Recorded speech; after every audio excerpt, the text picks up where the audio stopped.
You're listening to the Options Insider Radio Network, the home of the Options Podcast. For more quality options programs, visit theoptionsinsider.com or search for Options Insider Radio Network in your podcast provider of choice. Listeners can also access all of our programming through our mobile app available in the iTunes and Google Play stores. Select programs are also available via live stream at mixlr.com/options-insider. That's mixlr.com/options-insider. Don't forget to follow along with your favorite programs and submit your own questions for the hosts at twitter.com/options, stocktwits.com/options, facebook.com/theoptionsinsider, or via questions at theoptionsinsider.com.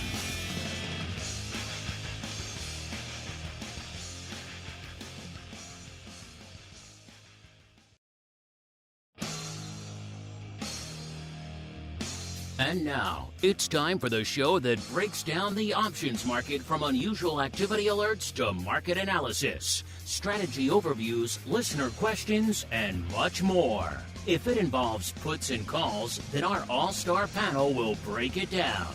It's time to hit the Option Block with your host, Mark Longo from the Options Insider Media Group, and co-hosts, Uncle Mike Tosaw from St. Charles Wealth Management, along with Andrew the Rock Lobster Giovinazzi from OptionFit.com. Old trading walks into a bar. New trading raises it. That's Tasty Trade. Keep focused with news feeds that matter. See opportunity differently in analysis mode. Chart your heart out with over 300 indicators. Plus, you can get low pricing, lots of education, and a support team that really gets how traders trade. It's no wonder Investopedia named Tasty Trade the best broker for options in 2024. Genius loves company. Go to tastytrade.com/podcasts and see for yourself. Tasty Trade Incorporated is a registered broker-dealer and member of FINRA, NFA, and SIPC. And now, get ready to hit the Option Block. All right, everybody. That music means we are back. It is time to kick off the second full trading week of the new year, the so far mad new year.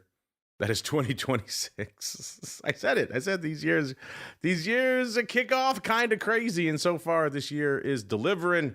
Will the show deliver? Let's find out. My name, of course, Mark Longo from theoptionsinsider.com, as well as from the network upon which all of you folks were binging last year, continue to do so this year. We thank all of you out there for listening. Remember, if you're not listening to the full network, you are missing out. And then, of course, if you want to go above and beyond, you want to join us for the upcoming Volatility Deathmatch 2.0. The place to get it, theoptionsinsider.com/pro. is the place to go as we go around the horn, see who's joining us today for the kickoff of the first trivia battle of 2026. We are kicking off the battle, indeed the war that raged all last year. I have a fresh box in my hand, listeners, of 80s Trivial Pursuit goodness, uncracked, unopened box of cards. I just opened it right before the show. So, at least theoretically, there should be no wrist wrestling this season. We shall see. Who knows? Maybe both boxes are contaminated to the brim with wrist wrestling.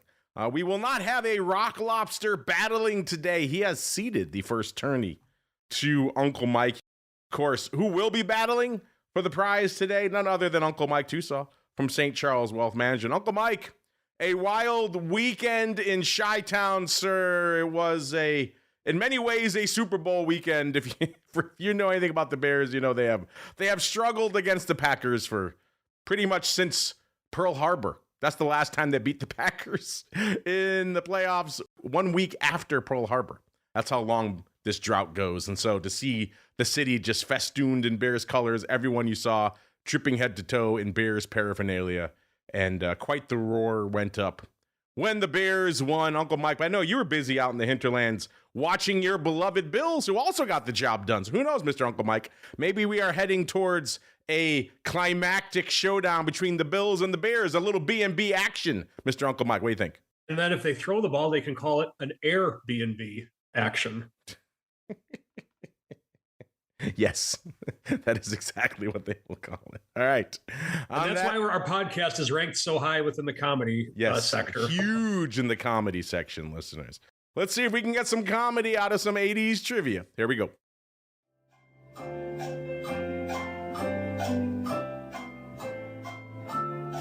All right, listeners, we are doing things a little bit differently. Obviously, it is a solo contestant today. Last year, we had the loser of the contest, whoever was down in points, picked the category. It led to kind of a, shall we say, one-way. It was all sports and leisure, all last year.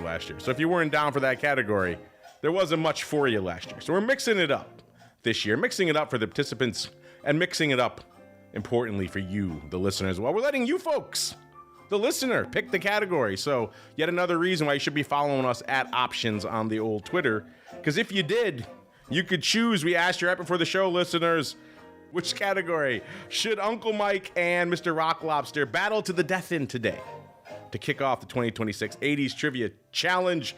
We gave you 3 choices and then a pick 'em, which means I get to choose. So we got blue, we got science, green, we've got yellow, which is history, or we got a pick 'em. I get to choose between pink, brown, and orange. And a third of you are going for the pick 'em. You want me to choose. Only 16.7% going for geography.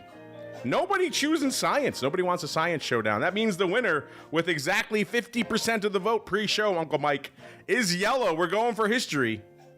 So put on your history boots. They want a history contest. All right. Mr. Uncle Mike, are you ready? I am ready. Who was the prosecuting attorney in the Scopes monkey trial, sir? I'm gonna sing along. Because if I'm not mistaken, that was for evolution in public schools. It was indeed. I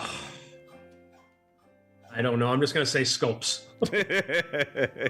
he proceeded over his own trial. There we go. I like it. No, it was William Jennings Bryan, sir. So that challenging one out there. So tell you what, if the rule going forward is, if you don't get the first one, I get to do a pick'em, and it's for a half a point, which is kind of like what we were doing last year. So I will do a pick'em, and let's mix it up. Let's see if you can salvage half a point, Mr. Uncle Mike. Let's see. Our pick'ems today will be pink, brown, or orange. We did a lot of orange last year. Let's go a little pink just to mix it up, Mr. Uncle Mike. All right, here we go. 80s entertainment trivia. What judge did Walter Brennan, Edgar Buchanan, and Paul Newman all portray? If you get this one, I'll be impressed.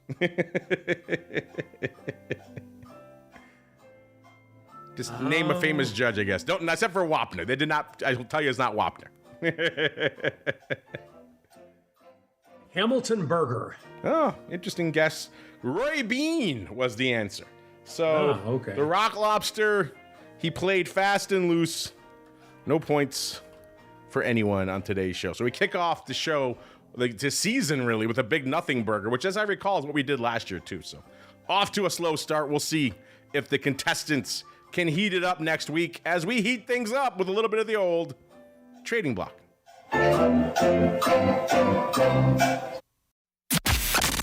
It's time to break down the latest topics, trades, and trends in the world of options. It's time for the Trading Block. All right, everybody, welcome to the Trading Block, the portion of the show where we break down what the heck is trading. I was just diving deep into a little trivia about the Scopes monkey trial. It distracted me. Of course, the portion of the show where we break down what the heck is lighting up the tape out there. And I said, at the top of the show, I said it last year, that, be judicious at the start of the year, not quite the sleepy period, at least geopolitically and domestically on the political front, that it has been in years past. We've seen a lot of tumult, a lot of unprecedented things going on the first few weeks of January. This year, no exception. We snatched a sitting world leader, regardless of his status or what you think of him. We did have boots on the ground in a foreign nation the first week of the year. We're kicking off the second week of the trading year now, of course, with the president and the Fed chair going at each other. The president threatening effectively legal action against the head of the Fed for not cutting rates the way he wants. All sorts of unprecedented dust-ups going on out there, as well as, of course, talking about actual military intervention in Iran. A lot of terrible things going on over there as well. So a lot of things going on to kick off the new year. And if you look at the market, just straight S&P, the market don't give an F, listeners. I shouldn't say that. We sold off a little bit earlier today. Apparently, the head-to-head of Trump versus Powell did kind of spook the markets a little bit out there today. But now as we're kicking off the show, all of that red is gone. We were red to mixed. Now even the Dow has ticked green. So yeah, the markets don't give an F. Yet another reason why it's challenging. If you look at VIX solely through the lens of the fear gauge, and not what it really is, which is a rolling 30-day measure of the approximation of S&P vol with a little bit of skew and a couple other things thrown in there for good measure, then you're going to be disappointed, I think 9 times out of 10. And this is one of those cases, again, the S&P slowly climbing all this wall of worry, up about 0.15% right now. The Dow pretty much up slightly, about 0.03%. NASDAQ up about 1/3%. And VIX cash was at about a 15.30, which would put it unched. Now it's down about a 15.15, which puts it down about 0.15 from where it was this time last show on Thursday. So again, we were talking about this on Vol Views on Friday. You know, Mr. Dr. VIX has been talking about his super secret weekend UVIX trade. Last year was a rough year for that trade because the market don't give an F. It doesn't matter on the weekend, doesn't matter on the weekdays, doesn't matter Friday going into the close, Monday on the open. None of it matters. They don't really want to bid vol up out there right now. You don't even get you got a slight bump in the cash today of about a point. And that was short-lived. And that was after all these things going on over the weekend. Of course, last weekend, you didn't get anything on the Venezuelan snatch and grab. So yeah, it's certainly a challenging one out there for those of you out there who would like to play a little bit of VIX upside this time of year. We'll see. We'll see what it takes to move the needle on the vol front. Right now, it ain't getting it done. VVIX was at about a 93 when we kicked off the show. It puts it up about 3 points. I'm sure if I re-racked it right now. It's still hanging out at about a 93. So still managing to maintain that whopping 3 points that it got since last Thursday out there. But a lot of interesting stuff out there unfolding around the market, listeners. The question remains whether any of this will percolate into the markets or if Uncle Mike and his cabal are just going to keep buying. And they say, everything else be damned. Mr. Uncle Mike, what's wrong, sir? Don't you care about the world? Oh, I care about the world quite greatly. And if we ever do want to debate creationism versus evolution, I have many thoughts on that, but that's probably a topic for another day and another show. Wouldn't you agree? Yeah, probably outside our purview a little bit, sir. Just a little bit. But anyway, if anyone ever wants to discuss that with me, feel free to reach out. I have many thoughts on that. I've presented on that actually in the past. In terms of the markets, yeah, this is kind of crazy. The low of the day for the SPX was 69.34. So it's actually come up 40 points from where the low was. I believe last night, just looking at the futures, I think I even saw the futures down over 40 points at one point. It could be lower, I'm not sure, but it definitely opened low, and then buyers started coming in once the cash market starts to open. So if you don't like the market, just wait a little bit. It seems that buyers seem to want to come in, that's for sure. The other thing that's really catching my eye is that I would have never guessed that I would have been kicking myself for selling silver back at 40, but here we are. So SLV up almost another 7% on the day at the 77 level. It touched 78 at one point today. So that still continues to go. I am very cautious on that, but I feel like opposite land because for over 10 years, I told people, oh, silver's going to pop up like a thief in the night. You never know when it's going to happen. Now I feel the opposite way. Silver's going to just let all the air out like a thief in the night. You just never know when it's going to happen. So crazy times to say the least, that is for sure. Technology is what's moving this market right now, or I should say what's keeping this market up.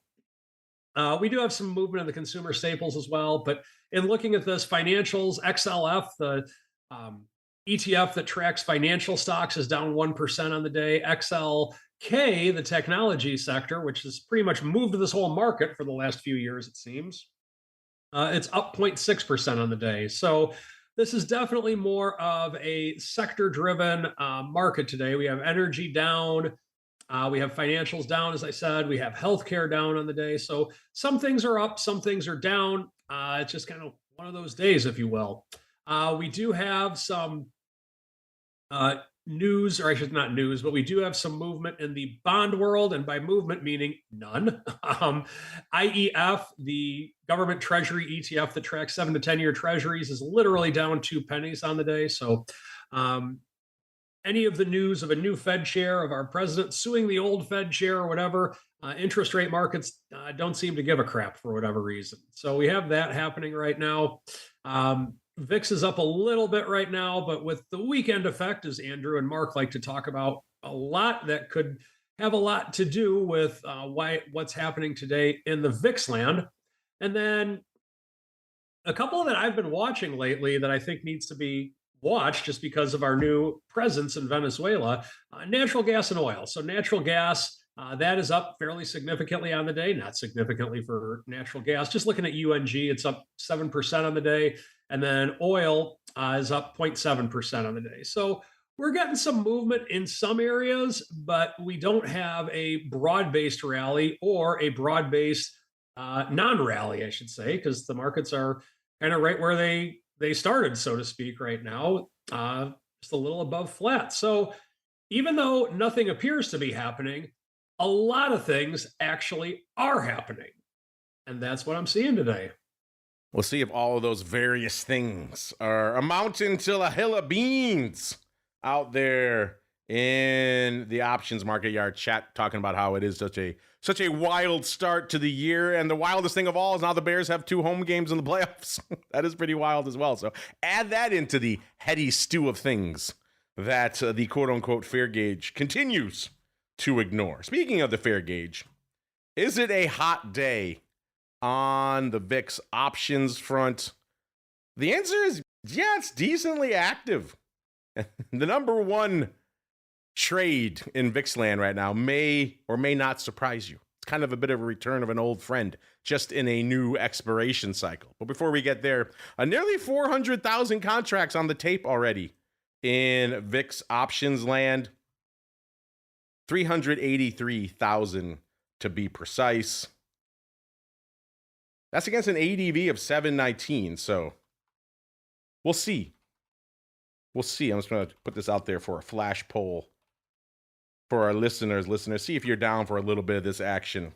All right, so 383, nearly 400,000 of our beloved VIX options changing hands so far today, against an ADV of 719, so that's actually fairly respectable, all things considered.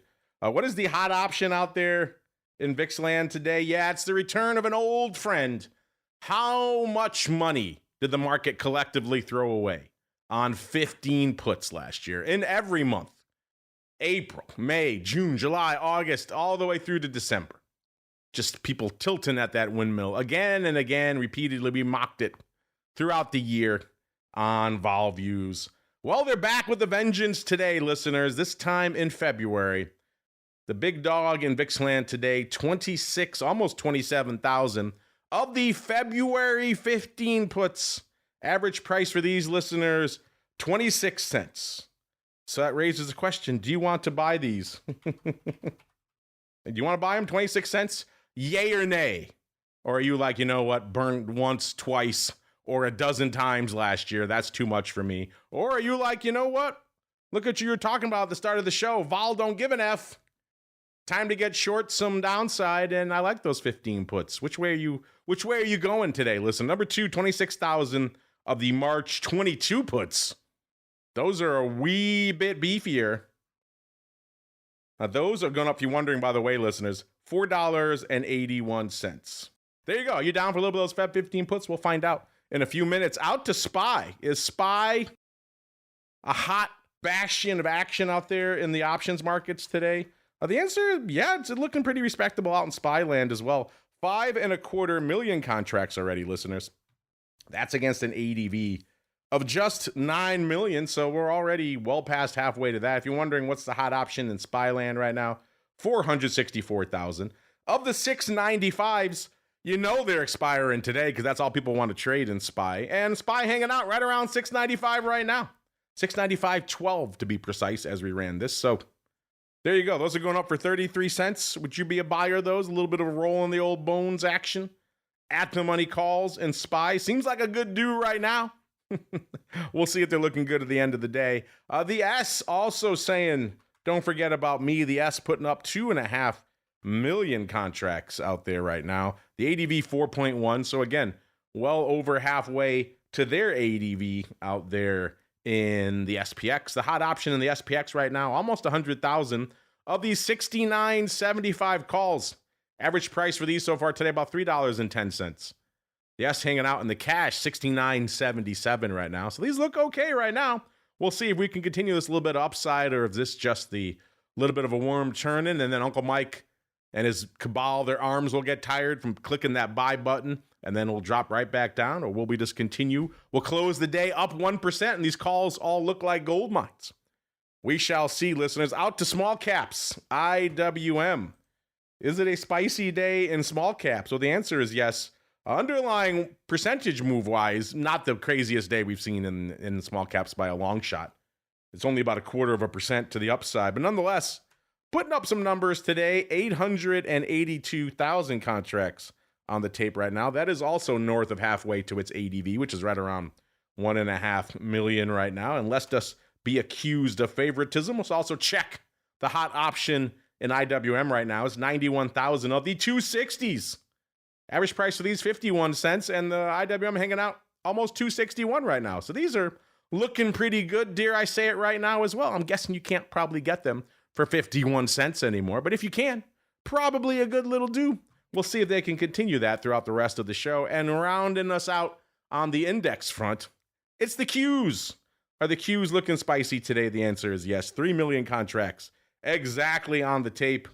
The ADV 5.1 million. So once again, we're over halfway to our ADV in all of the major indexes out there.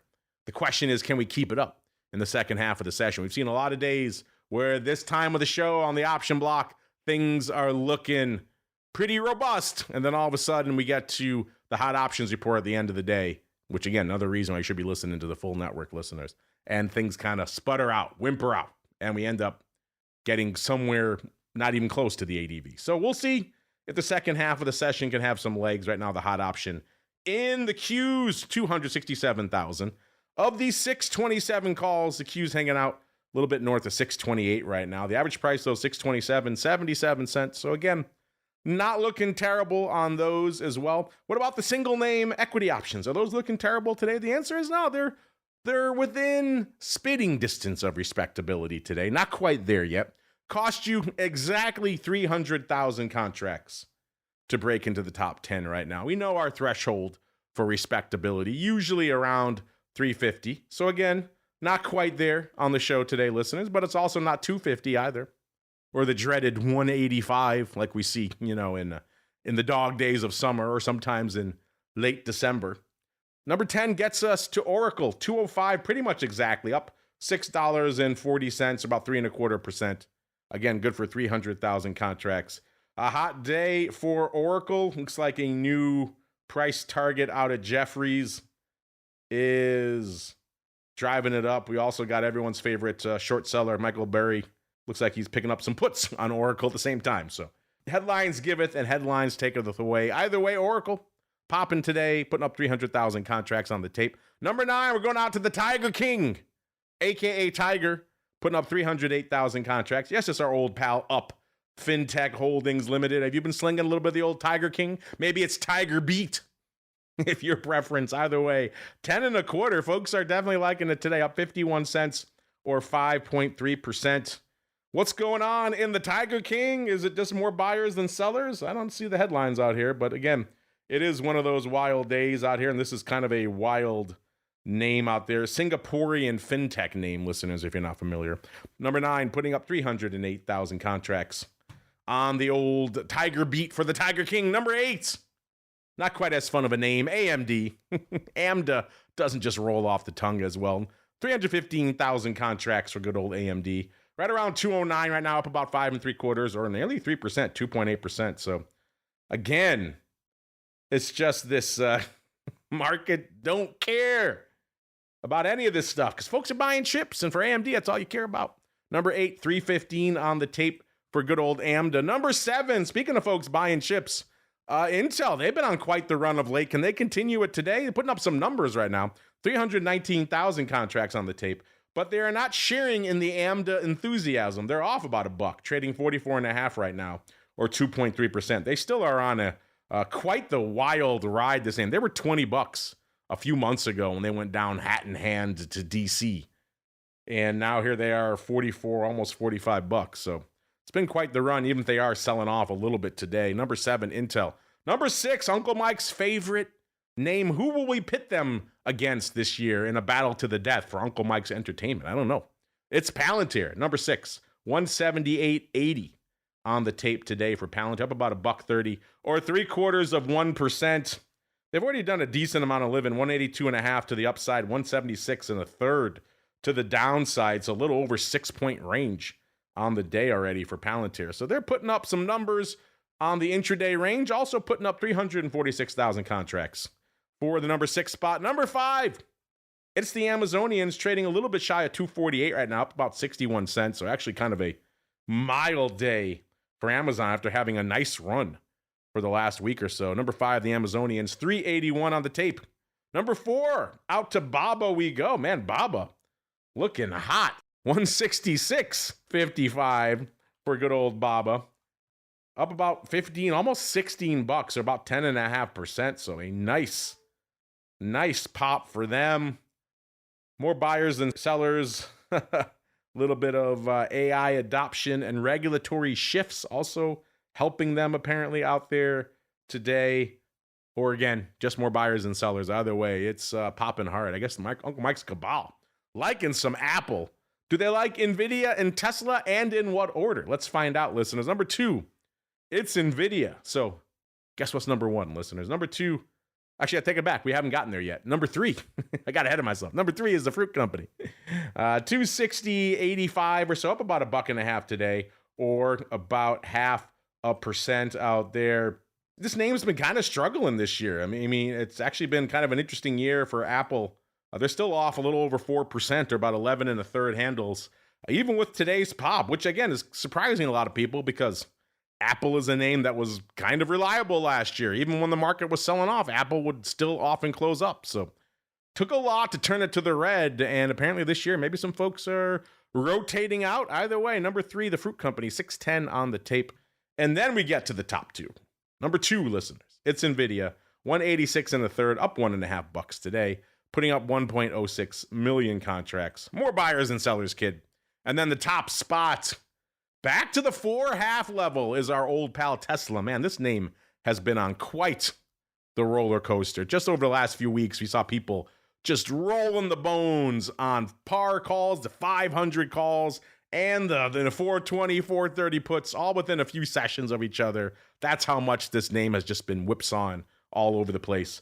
Breaking through the 450 handle today, 451.5 right now, up $6.50, or about 1.5%. So a nice little run for them today. I got a feeling we're going to see some 4.5s, maybe some 460s. Who knows? Maybe we'll get wild, 470s or 480s. Lighten up the tape on the hot options report after the bell. Right now, 1.13 million contracts on the tape. Listeners, let's go back to our flash poll really quickly, listeners, to see what you folks have to say on those hot Feb 15 puts for 26 cents. Right now, 2/3 of you say no, you don't want to buy them. Only 1/3 say yes. We framed it a little bit differently today. Do you want to buy them, yes or no? And right now, 2/3 of you are saying no. That'll be kicking throughout the rest of the day. Get over there at options to make your voice heard. But right now, we are kind of all waiting for the kickoff of earnings season, the real official kickoff. I know everyone got excited for Helen of Troy last week, but that's really the end of earnings season, listeners. Everyone's waiting for financials to kind of kick off the new groove for the new year. We got Morgan, JP Morgan Chase popping off tomorrow. And then we've got Wells Fargo on Wednesday, as well as Citi and Bank of America popping off on Wednesday. Thursday, we got the other Morgan Stanley, as well as Goldman and BlackRock. Friday, PNC. So if you wanted your taste, perhaps a heaping helping of financials, this week is your Huckleberry, listeners. Again, talking about financials. We were talking about it last week on the European Market Brief. Man, 76%, somewhere in that ballpark for financials in Europe last year. A hell of a run for them. So if you're looking for something outside of domestic AI to invest in, looking pretty good on the financial front in Europe last year. Will that continue? Can the American side deliver something similar? I guess we shall find out, listeners, as we keep on rolling to find out what's lighting up the odd block. It's time to break down the most interesting, unusual, and downright questionable options activity that's been identified by theoptionsinsider.com. It's time for the odd block.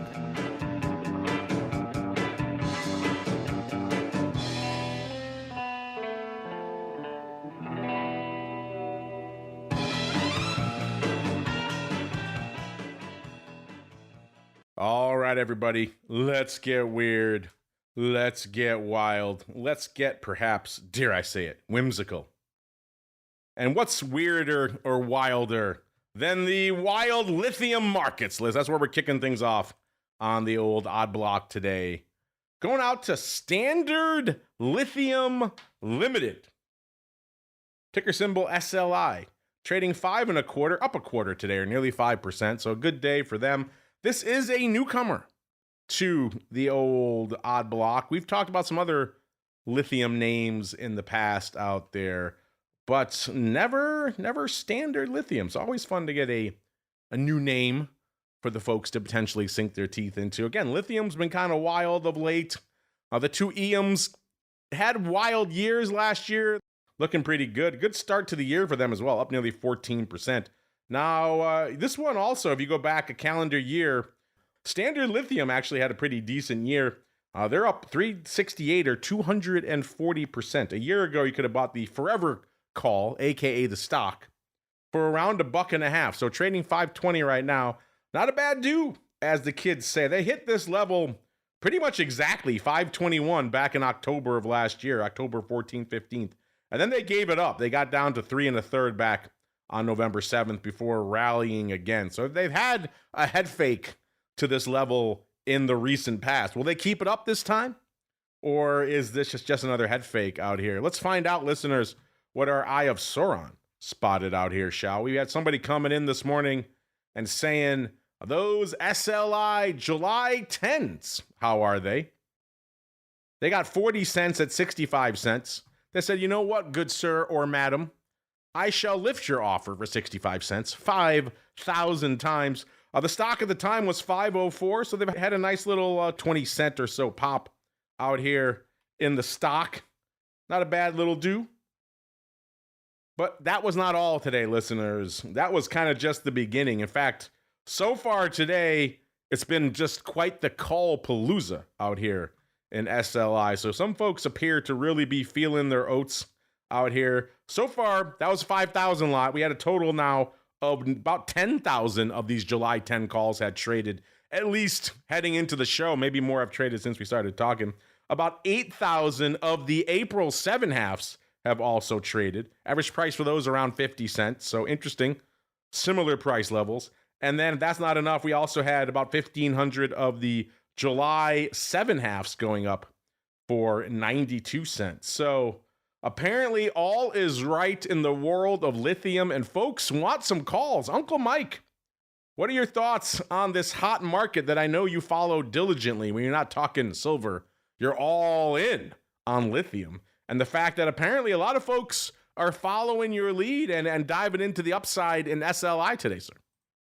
Well, and the thing that really makes me think on that is the first thing that comes to my head a lot of times on the odd block is that whenever there is a large amount of call buyers, is this a bullish call buyer or is this a large short seller looking to hedge his position?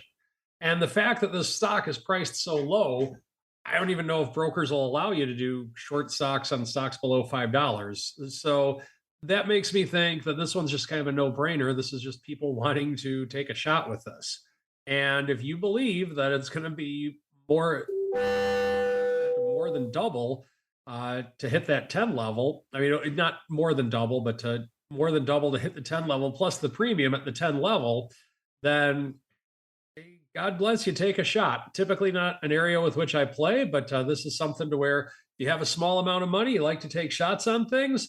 I always tell people, if you're going to take a shot, you might as well take a shot. And this is taking a shot, that's for sure. Come for the SLI King. You best not miss when you take your shot. Uncle Mike, we had some fun talking lithium, but are you ready to get amped up, sir?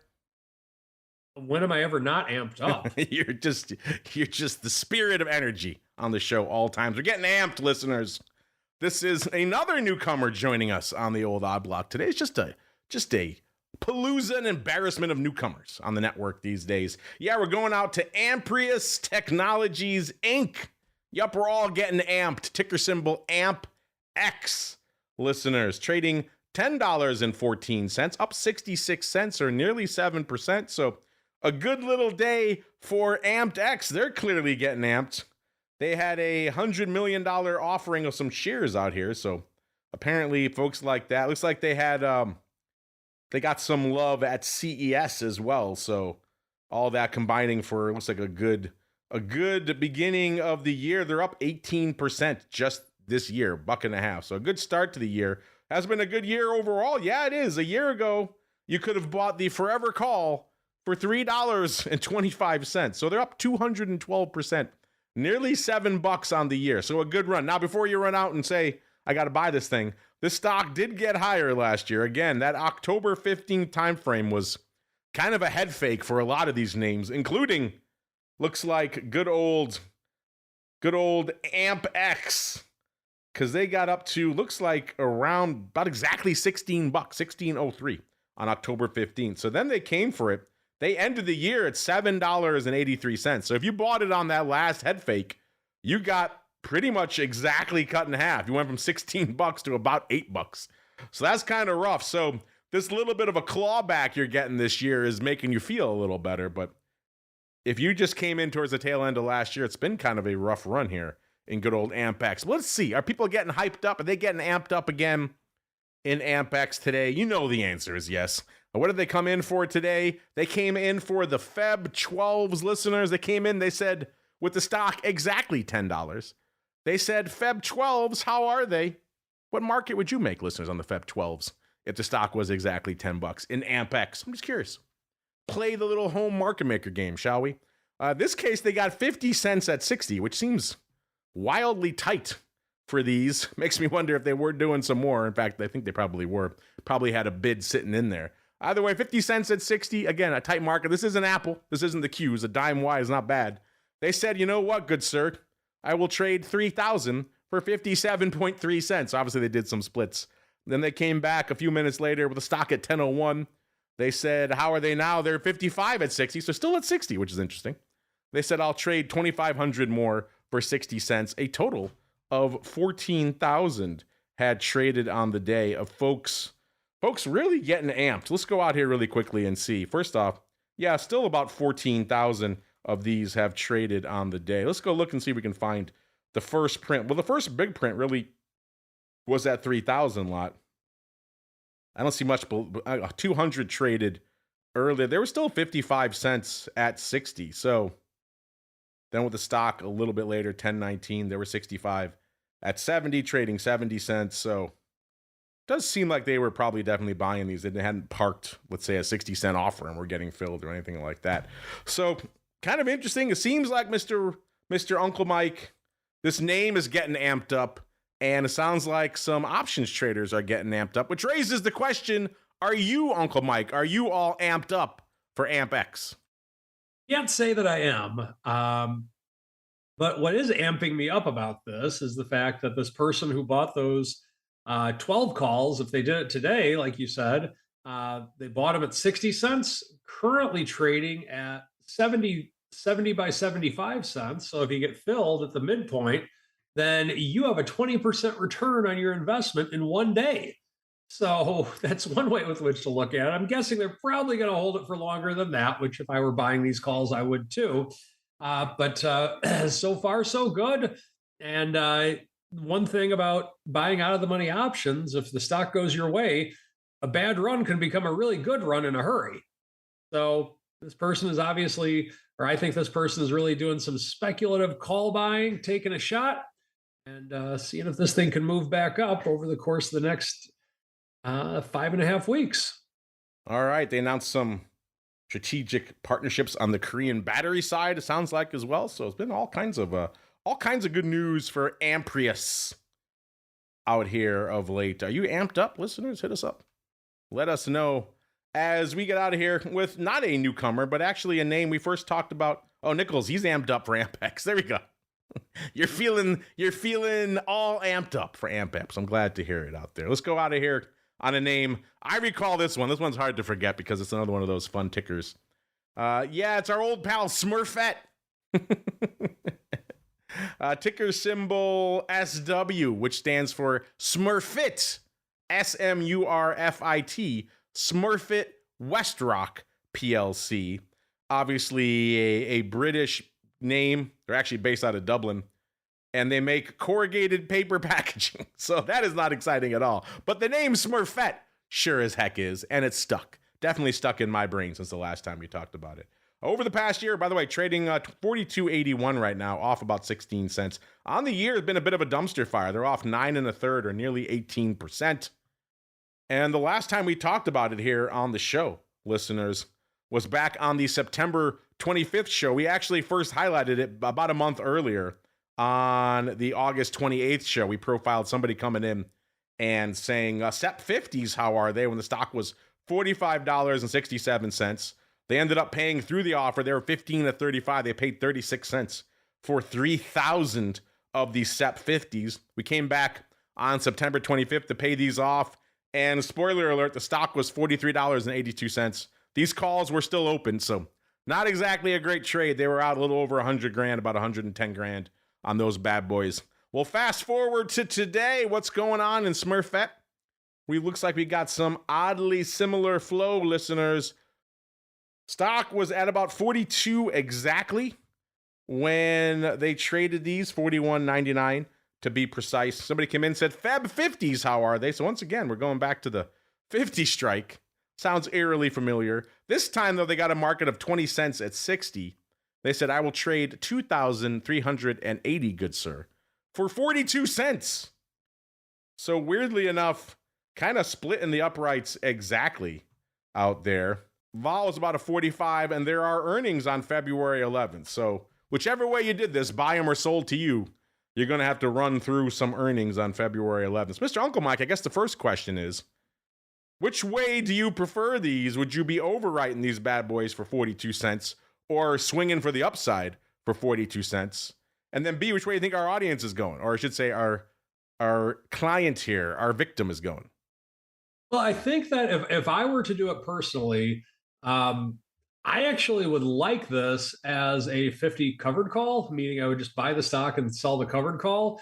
And I don't own this stock, nor do I know anything about it, except it does have a cool name. I just have this urge right now to start singing la la la la la la la la la la.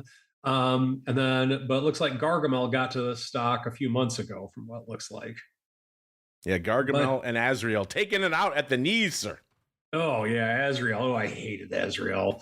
But anyway, yeah. So you could make a case and argue that you could run into some resistance at the 50 level, and this is not bad premium for going up to the 50 level at all, because you have roughly $7 of upside. So you'll have on a $43 stock, that's not bad, and you're getting almost close to a 1% rate of return, having that much upside 39 days out. I actually don't mind this trade for a covered call trade. So not that I know absolutely anything at all about the stock, but if I were to like the stock, I wouldn't mind selling this as a covered call. Yeah, I definitely like it better that way as well. So let's hope our friend did that out there. Are you a buyer or seller of Smurfette, listeners? Are you amped up to trade some Smurfette? Hit us up. let us know. But we're all amped up for a little bit of Uncle Mike's strategy block. So here we go. It's time to dispense options wit, wisdom, and education. It's time for the Strategy Block. All right, everybody, welcome to the Strategy Block, the portion of the show where Uncle Mike gets ridiculously amped to talk about his favorite cartoon from the 80s, the Smurfs. Go, sir. The floor is yours. Can't say that was my favorite cartoon, but I definitely watched the Smurfs at times. I like Grumpy Smurf, Papa Smurf. Of course, he was the one that held it all together, and then the one girl Smurf in the whole camp. That had to lead to some interesting behind the scenes dynamics. I always wondered about that, even when I was in grade school. People forget how ubiquitous they were too. Like they're everywhere you went. They were kind of like the early, Beanie Babies, or I guess pop vinyls now, where there was like a Smurf for every vocation on the planet. You could buy somebody a barber Smurf, or doesn't matter what you were. If you were like a tea leaf reader, there'd be a Smurf for you that you could buy and give to somebody. So they were pretty ubiquitous back in the day, sir. Oh, without a doubt. So, speaking of ubiquitous, not that this has anything to do with ubiquitous or ubiquity at all. I don't even know if I pronounced the different tense for that or not, but I want to talk about bonds today. And so I'm talking about bonds because right now in the bond space, we actually are getting decent interest rates. Interest rates have come down over the last 6 months or so, but they're still what I would call decent. For so many years on this show, we would have like at one point we had the 10-year note and less than 1%, and now it's at 4%. Or around that level. And so it does make sense to have some exposure to bonds if you want to have something conservative in your portfolio. However, if you want to do that, I think it's important that you actually diversify and trade the bonds. So in other words, one of the arguments against mutual funds, which I stand by and agree with, by the way, is that on the stock side of it, most of them don't beat the S&P 500. And the truth is they don't for a variety of reasons. However, and the reasons are several reasons why, but I think the main reason is because they're so stringent upon the rules of what a fund manager has to do to keep a fund diversified. And mutual funds, once they do get some success, they just become so big that everyone wants to be a part of that fund that it's almost forced to become just a glorified mutual fund in a lot of ways. So I can't say that I really like that model, and I don't think I have any minimal, if any, of my AUM assets under management in stock-based mutual funds. ETFs, yes, but mutual funds, I'm sure I do somewhere, but I can't think of anything off the top of my head. Maybe with some clients that have only the ability to do funds within a 401k or something, for actively managed mutual funds, that is, not index funds. But on the bond world, it is more common for bond mutual funds to beat a bond index. And so one of the ways with which you can kind of take a look at it, if you have some exposure to, say, mortgage-based securities or things along those lines, whether it's short bonds, long bonds, things like that, there can be ways of doing it. Now, one thing that I've done in the past is that I have actually bought bond funds or bond ETFs such as IEF or TLT or LQD, and I've actually written covered calls on them as a way of getting some extra income. Now, the problem with that right now is that there isn't diddly poo for premium in them at this stage. So I'm just looking at IEF, which is a fund that actually, or an ETF that tracks the 7 to 10 year treasuries, and a 1 month, slightly out of the money call option. It's at 96.27, 1 month, or I'm sorry, 39 days. So for February, you can get 32 cents for that. That's really not that exciting. Now, granted, let's say you theoretically did that every month and the IEF stayed the same. Well, you could get a yield of probably 4% plus the covered call premium month in, month out, and that can get you a 7% yield on the year. Now, of course, the problem with that is that you have opportunity cost. And then if the market does go higher, by market meaning IEF, you would miss out on it. So a lot to think about along those lines. But what I would like to emphasize, if you are going to delve into the world of bonds, It is very important, in my opinion, that number one, you do your homework like you should with anything. But number two, what you can do if you believe that we are going to have a lower interest rate environment this coming year, because Trump's going to bring in a new Fed chair, and we're just ultimately going to have lower interest rates because that's what we want, et cetera, et cetera. It might not be a bad time to possibly buy some call options in the bond space if that's what you're doing. I am not, just so you know, full disclosure. But with premiums at levels with which they are, it's something to consider. And that is my strategy block for today. All right, listeners, now it's time to go around the block. It's time to tell you what we'll be watching on our trading screens until the next episode. It's time for Around the Block.